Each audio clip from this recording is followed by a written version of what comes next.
Hello everyone, welcome to my channel. Now we take in our discussion essay 501, which is revised on 1/4/2010. Specific consideration for selected items.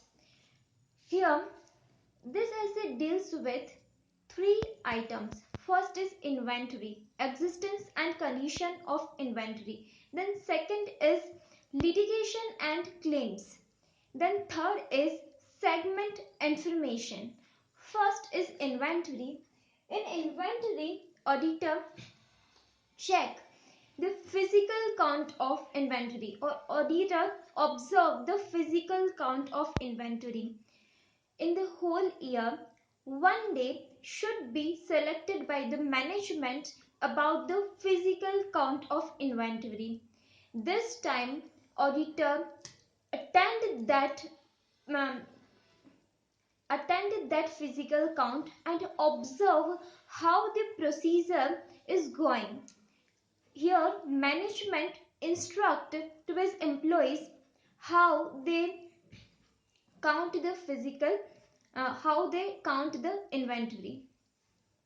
In this essay, auditor evaluates the management instruction for the physical count of the inventory, how the employees proceed with this instruction, and then auditor somehow inspect some or test count some inventory, or auditor can be count the last few inventories itself so that he can observe the result from the counting. Okay, then if auditor unable to attend the inventory count on that date which is fixed by the management, then auditor request to the management that management fix any other date. If management, but any situation where this is impracticable to attend the physical count, for example, this area is so far that it is impracticable to the auditor for go to that area and see the physical count, then auditor takes some alternate procedures to evaluate the inventory counting. For example, auditor can if impracticable to attain, then auditor apply the alternate procedures. First is inspection of documents of subsequent sales. Obviously, if there is sales of any stock, this stock is not in our godown, then how the entity is able to sell this stock? So it is the best alternate procedure to that auditors see the subsequent sale. Then auditor verified. Finally, if there is a date fixed by the management for physical count is different from year-end date, then auditor should also check the changes of the inventory from the date of physical count till the year-end date. And also auditor here verify that any discrepancies which arises in the physical count should be appropriately treated by the management, and what actions is taken by the management over those discrepancies. Okay, then auditor can take written representation from the management about the instructions given, why this procedure is adopted. This all inventory. One more thing here, if inventory with the third party, then auditor should go, if practicable, then visit the third party premises and and observe the physical count of the third party place. If it's not feasible for the auditor to go that premises, then auditor can appoint any other person for the observation of that procedure. Okay, and auditor can be see the documents of that concern, and auditor can be observe the report of the auditor who is appointed in that entity, and what the auditor report says about the inventory valuation and physical count. It is also helpful for the auditor of our concern to see the physical count and report on this matter. Okay, then this is all about the inventory valuation.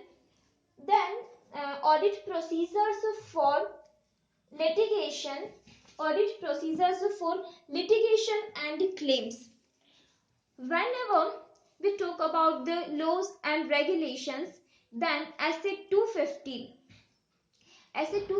is also says about the auditor's duty on laws and regulations. How auditors report the non-compliances of laws and regulations is says in 250, but what the procedure auditor applied to evaluate the law and regulation is says in 501. Auditor should here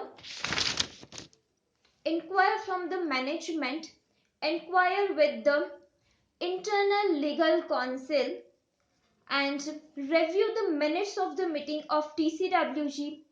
Also review the communication between the management and external legal counsel, and review the legal expenses accounts.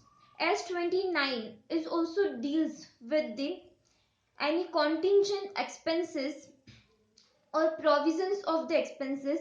So if there is any litigation, then auditor should also check that any provision is made as per SA 29, or if any contingent claim on the entity, then auditor should also check that entity is disclosed this claim in balance sheet or not, or footnote of balance sheet or not, in footnote of balance sheet or not. Okay, then auditor himself can go to the external legal counsel, and auditor check the auditor, if required, then go to the external legal counsel.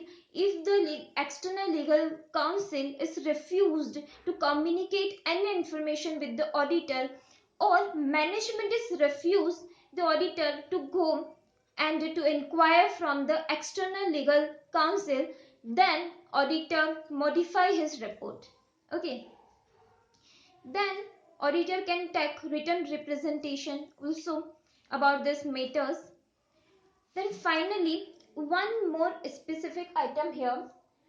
Specific item is the information of segment information. As 17 deals with segment information. Whenever in exam any question is says about segment information, we only write and we only refer as 17. But there is most important that we refer 501 also. 501 it says that what audit procedures you should apply to check that management's method of segment information or reporting of segment information is correct or not.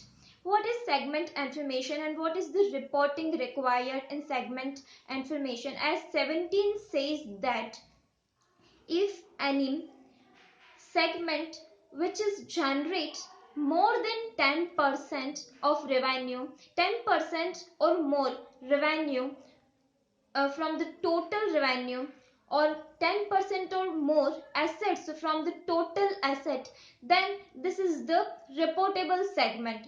So auditor should verify there the management is properly reported or not, what the management comply with the all applicable FRF or not. What method management is used for the reporting of the segment information? Is this method is appropriate in these circumstances or not? Then also auditor can apply the analytical procedure for the checking of the segment information. For example, auditor can see the industry trends and accordingly verify this segment information. Okay, this all about SA 501. One time we take a revision for this. SA 501 revised on 1/4/2010. Specific consideration for selected items. Auditor's objective is to obtain sufficient appropriate audit evidences for inventory, for litigation and claim, and for segment informations. For inventory, auditor should attend the physical count of the inventory and evaluate the management instructions for the physical count and observe the physical count procedures which is performed by the employees of that entity. Then inspect the inventory, inspect the documents and perform the test counts and perform the procedures over the final inventory and check the result of the procedures. Then auditor unable to attend. If auditor unable to attend due to some reasons, then auditor requests to the management to fix any other date for physical count. And management is allowed to take a alternate date the procedure of physical count. If any situation where is impracticable to attend the physical count, then auditor apply alternate procedures. Auditor can inspect of the documents of the subsequent cell, or auditor can inspect the documents of subsequent cells. If there any date which is fixed by the management is other than the year end date, then auditor should verify the changes from the count date and balance sheet date. Was the changes is rises, and also verify the treatments of the discrepancies, how the management deal with these discrepancies and how the management resolve the discrepancies of physical count. Also take a written representation from the management. Then if inventory with the third party, then auditor should take a external confirmation from that third party as per 505. Auditor can inspect the documents of that third party, and auditor can attend the physical count procedures of that third party, or auditor can appoint any other person on behalf of him who observe the procedure of physical count of inventory, or auditor can observe the report of the auditor of that entity about this particular aspect. Then if we talk about the litigation and claims, then audit procedures for litigation and claim is here. Auditor should check or review. Auditor should inquire from the management, review the minutes of the meetings, or auditor should communicate with the internal in-house legal counsel, or auditor can communicate with the external legal counsel. If the management refuses to communicate with external legal counsel, or if external legal counsel is refused to reply or respond to management to auditor, then auditor should modify his report in this matter. And then audit procedures for the segment information. Here auditor should check the method used by the management for the segment information. Then also appropriateness of that method is also checked by the auditor, and analytical procedure and other procedure should also apply by the auditor. This all about SF 501. Thank you very much.